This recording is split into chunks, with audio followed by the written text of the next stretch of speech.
All right, we're recording. Hi, my name is Amar. I'm a rising senior and econ student at Case Western. And my name is Zach, and I'm an incoming first-year medical student at the CUNY School of Medicine. So welcome to the MSX podcast, a show about a broad range of topics in medicine, from education to exploring research and contemplating future directions for the field. In each episode, we speak with leaders in the field to learn more from their insight and expertise. Today, we've invited Dr. Alfred Joshua, a board-certified emergency medicine physician with experience in hospital administration. His professional goals involve creating a correctional healthcare system that redesigns medical and mental health services to continuously bring quality, innovation, access, and efficiency. And without further ado, here's Dr. Joshua. Let me know if there's anything you wanted to include that wasn't in that description. No, I think you summed it up pretty well. So. All right, well, thank you for joining us today. To start off, considering your background, we see that for other specialties in medicine, it's pretty clear what you have to do. You apply to this type of residency and you become that type of physician. But I haven't seen a clear explanation for the pathway into hospital administration. So could you just give your insight and describe what that's like? Yeah, and again, I want to thank you for having me on this. And so one of the things, hospital administration in particular, I think historically what has happened is you would have physicians that would work, 20, 30 years, and at the tail end of their career, they would go into administrative positions. And that has a lot of advantages, but then there are some challenges with that. Some of the advantages, obviously, is the experience and knowing how things work and bringing that experience to that role. But some of the challenges is coming up with different solutions sometimes because you've seen it and done it a certain way for so long to redesign healthcare. And I think when physicians engage with hospital administration and want to go into it on the earlier side, they bring different skill sets and different viewpoints that might not necessarily be thought out from before or tried because they're also not as experienced with some of the aspects of medicine versus a career 30-year-old physician. So it definitely is a unique path, I will say, but it's something that I think a lot more physicians should really look at to not only enrich their clinical experience, but also to provide a better way of doing medicine going forward. Because I think being a physician and clinician should be at the heart of any health system that is being built. And I think that's what I see as the key to hospital administration, building a better healthcare system for all patients. And so everyone has different viewpoints on how to get there and what that would potentially look like. But I think the unique perspective of being a clinician really gives a lot of gravitas or a lot of weight to designing that system so that it really helps the patient. And when along your journey did you realize that hospital administration was something you wanted to get into? It really occurred earlier in residency when I was at UCSD, which University of California, San Diego. One of the things I realized is a lot of the systems, the policies, procedures, and the way things were was because it was designed by individuals in administration. And so for simple problems and simple challenges, it was interesting. The solutions required multiple buy-ins from so many different people, but that the system was a lot more complicated. So I took the time to actually reach out to the local CEO of the hospital at the time. And I was fortunate that he responded back and basically engaged in a conversation with me. We scheduled a meeting, and that went on for years. And from that conversation and dialogue, he presented an opportunity to me to basically do a 2-year hospital administrative fellowship at UCSD, where I would work with a lot of the healthcare executives and then do projects, do like Lean Six Sigma projects and other things to help the system, but really an opportunity to learn how everything was. And what it was interesting to me is UCSD's medical center had, a couple of hundred physicians and clinicians, but there was over 5,000 other employees that really supported the system. And while I was at UCSD for being a resident in emergency room for 4 years, I never saw all of the other aspects, everything from food to backup generators, to how dialysis machines work, to budgets, to risk management. I mean, there were so many different fields that had to work together to essentially deliver the patient their care. So what I was really fascinated by that, and really I took the opportunity to learn. And then I was fortunate that I had two mentors in that period of time. One was the president of the medical group, and one was the chief medical officer of the hospital. Both of them actually encouraged me to also get my MBA at the same time, so that I can have that additional skill sets from the financial and system-based standpoint. So I ended up getting my MBA at UC Irvine at the same time as I did this 2-year fellowship. So I feel I was very fortunate. And then through networking, I was able to get my first job outside of, after I finished my fellowship, at a local hospital called Tri-City, where I was a senior medical officer, and then actually jumped from the hospital into correctional healthcare, where I was the CMO for the San Diego Sheriff's Department, which books about 90,000 people a year and has about close to 6,000 individuals on any given day in the facility. So I was in charge of designing essentially the medical, the mental health, and dental for that system. Finished that, did that for about 5 years, and then essentially was the regional chief medical officer for the last 2 years of 2 local hospitals in San Diego. So it really, to me, the experience of just wanting to learn and just trying to design a better system led me to many different experiences that I would have thought even 20 years ago would never have thought I would have gone in this direction. Hmm. And you mentioned that you had that fellowship, that business fellowship. I believe it was after your residency. I was wondering that since most people that go into an MBA, they have, some time of business experience. Did you find that you were lacking certain knowledge compared to some of the other people that were in that program? And if so, was there any way that you had to overcome this lack of knowledge?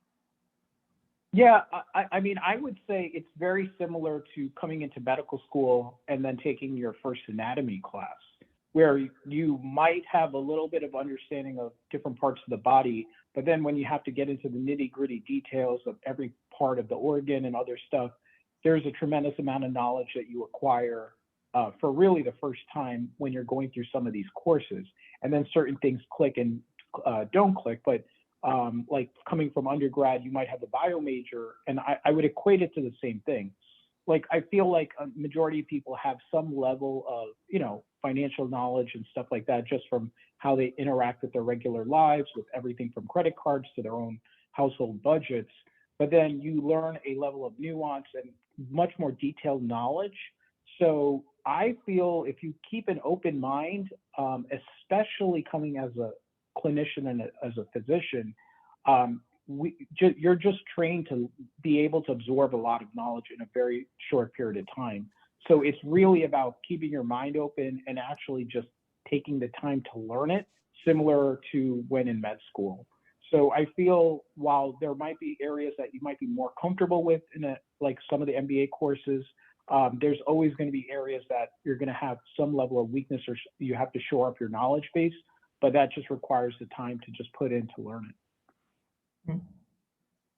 I'm going to shift gears a little here and ask, what's wrong with maybe current correctional healthcare models, and what are you doing to change them? So correctional healthcare, and I went into correctional healthcare coming from a hospital-based background. And so what I realized was corrections was, probably a decade behind in certain ways compared to how hospitals operate and everything else like that. Even though the level of care required is much, I feel, greater, because you have a captive audience that you have to provide by constitutional right, the 8th and 14th Amendment. You have to give them almost guaranteed health care for medical, dental, and mental health. And there's a myriad of problems these individuals come into. Many of them, about 40%, have mental health issues. Many of them have neglected medical issues such as diabetes, cardiac issues, and then obviously really bad dentition, substance abuse. So there's a lot of like significant problems that, somebody could be arrested that you have to then deal with.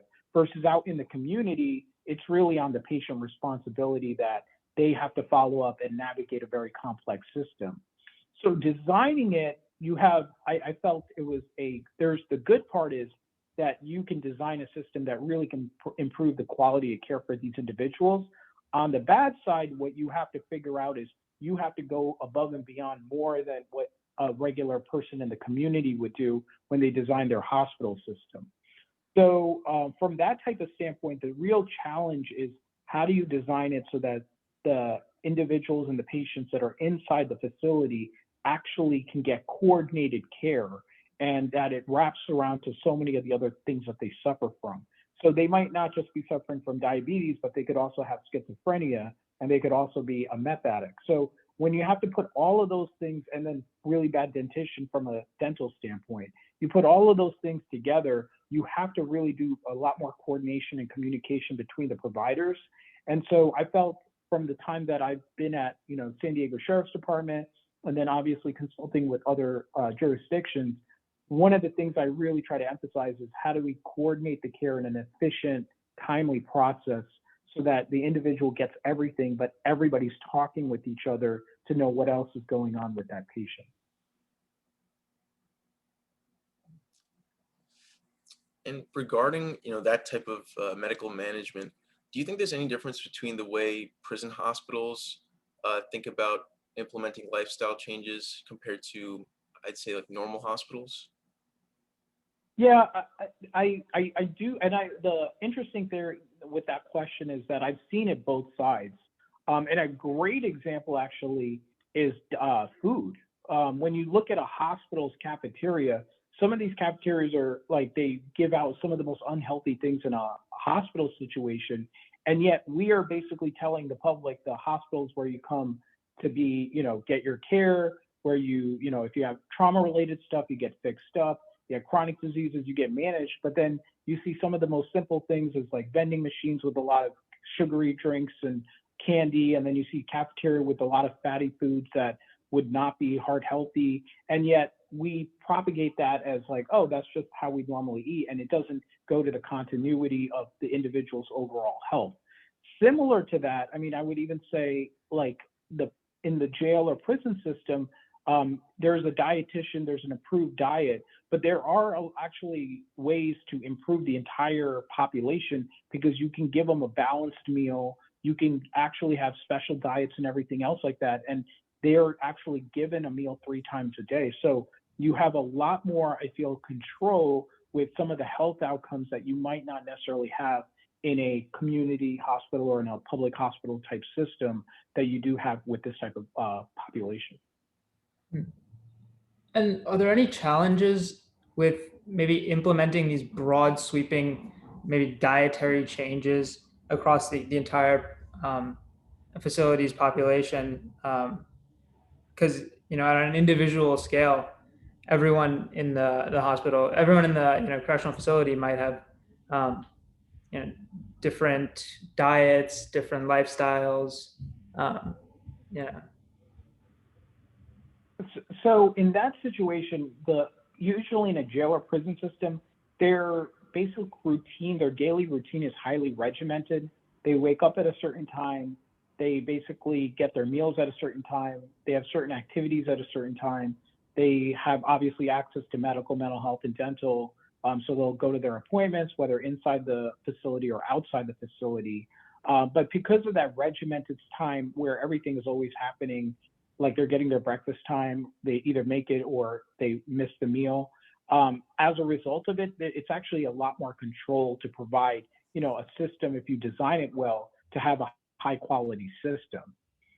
Versus again, in the community and with other individuals, they could be eating all different types a day. They can and cannot be exercising. They might not have certain activities. And there's a lot more self-motivation on the individual to be more healthy than I think on some of the facilities where it actually, many of them have come back and said that it's actually easier to be healthier while they're inside the facility than outside, because there's not as much temptation to do, deviate from diet, or they'll be more likely to exercise because of the free time that they have there, with nothing else to do. I mean, those are the things I think where it makes it sometimes easier than actually being outside. Regarding, I guess, all of the work that you have to do, I think I was curious as to what a typical week looks like for you. I guess balancing any clinical work that you do along with administration. So could you just describe what that looks like? Yeah, so typically my week starts out with I've made it a point to myself to at least 20 to 25% of my time that I work clinically. So I, even to this day, working in the emergency department, and I currently work at the VA hospital in their emergency departments, usually on the weekends or holidays. And that was one of the things one of my mentors said was going to be the most difficult, because as you do administration, you go into so many different other areas.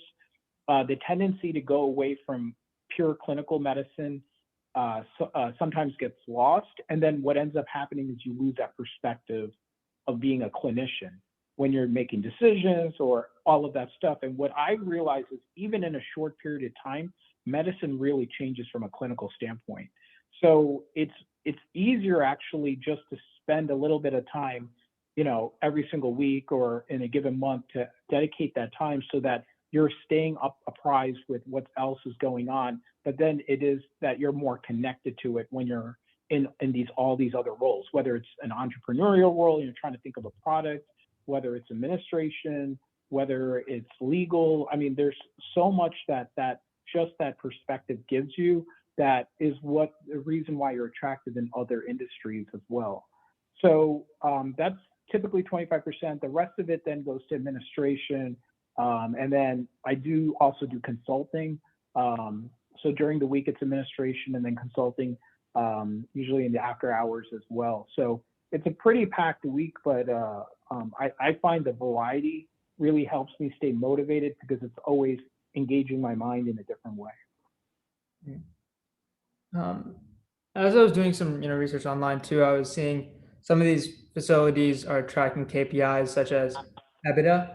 Um, I'm wondering, what financial metrics are important, and what outcomes do they correlate with, if any, to patients in these facilities, and what's the need to track them? Yeah, so it depends on what type of organization you're working for.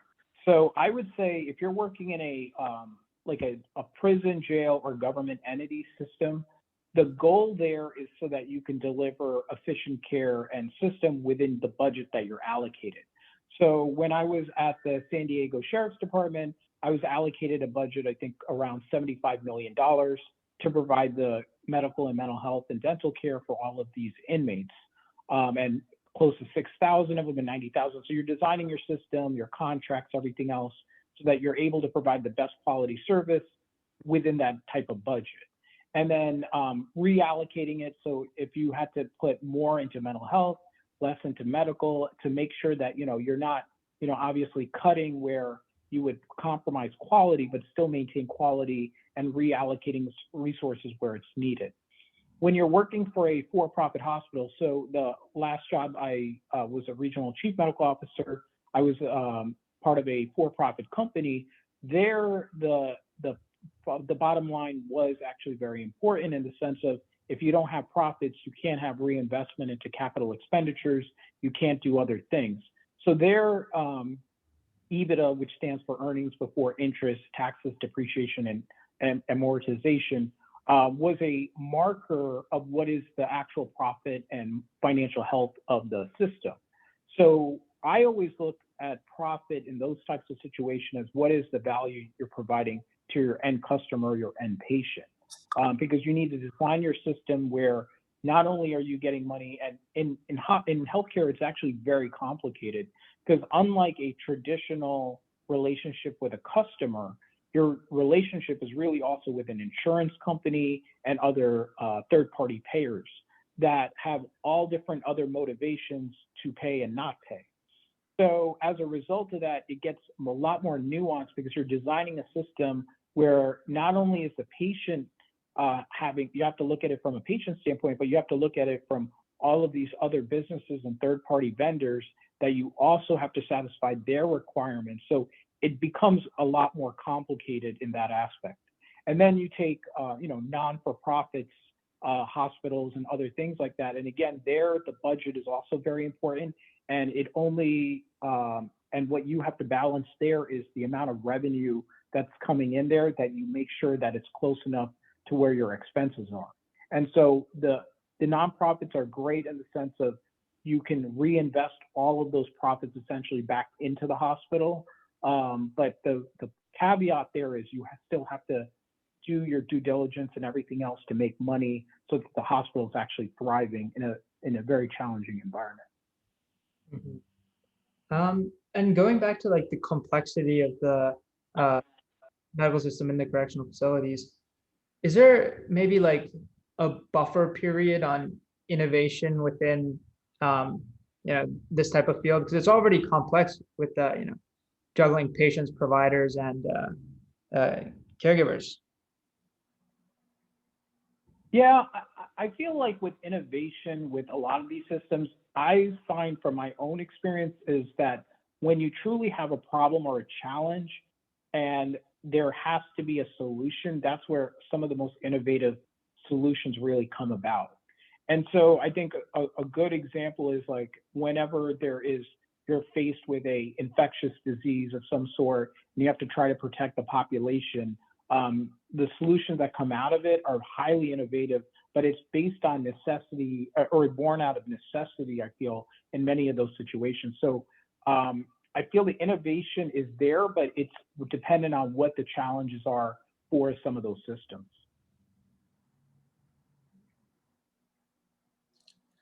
And I guess shifting towards, personal finance advice. We didn't mention this before, but as a physician that's retired relatively early in his career, what would you suggest in terms of personal finance advice for physicians that are starting out or currently in the middle of their practice? So I think one of the most important things is to understand just basic budgeting and finance, and just taking the time to just learn just that aspect of it. Because there's a lot of physicians that I even myself encounter that will trust somebody else to do their own to have their own financial knowledge or literacy. And I feel that just getting educated on just basic financial literacy on just budget, what is coming in, what is going out from a income, and what is going out from an expense. Those things go a long, long way because it allows you to plan going forward. And I think the other big thing caveat is, especially for physicians really early, is do not underestimate how much student loan debt and the interest rate and how much that accumulates over time. I think a lot of us, and I will be guilty of myself, when you sign up for some of these student loans, you really don't take the time to understand what even a quarter of a percentage is a difference over the span of 10, 20 years, or how much you're really borrowing. And are you borrowing it for like really for tuition? Or are you borrowing it for other expenses? And is there another way to offset it, whether it's to work or to get some level of other type of income? And I think that is one of the biggest things I would say, because even just taking out a few $1,000s, interest compounds, and over a period of time, you could be in a much worse debt situation in the future that you could have avoided just by taking the time to understand what you're getting yourself into from a student loan debt standpoint. And maybe could you share some resources that helped you along the way, especially with regards to managing maybe med school tuition and taking out loans and personal finance? Yeah, I think the beauty right now is like the internet has been really great to learn anything from. I mean, I would even say things like the Khan Academy basically show, just basic videos and lectures on financial literacy and those types of aspects.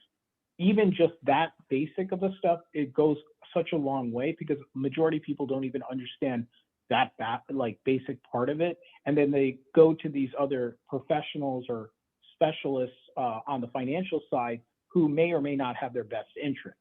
and may or may not be telling them the actual truth of their situation. So I think from my standpoint, just getting and learning about it and using resources like that actually has been very beneficial even for myself. Mhm.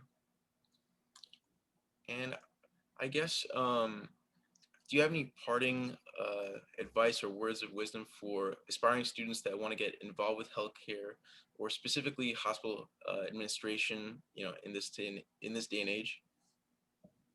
Yeah, I think the most important thing is to be able to network, to be able to present yourself and know exactly that even if you don't know exactly what your endpoint should be, that you are willing to learn and you want to get these types of experiences and really approaching the individuals in that space to understand their perspectives and potentially even do certain types of roles where you get that experience, whether it's simple projects, whether it goes to the point of getting degrees or certifications, or even just even taking the time to work in certain type of environments. So I think from my standpoint, it's really networking, because that's how in this world of administration, that's how you get your job, and that's how you get your future job and different roles going forward. Cool. Well, thank you for speaking with us, and thanks to everyone listening on this week's episode of the MSX podcast. We hope you enjoyed our episode with Dr. Joshua. Have a great rest of the day.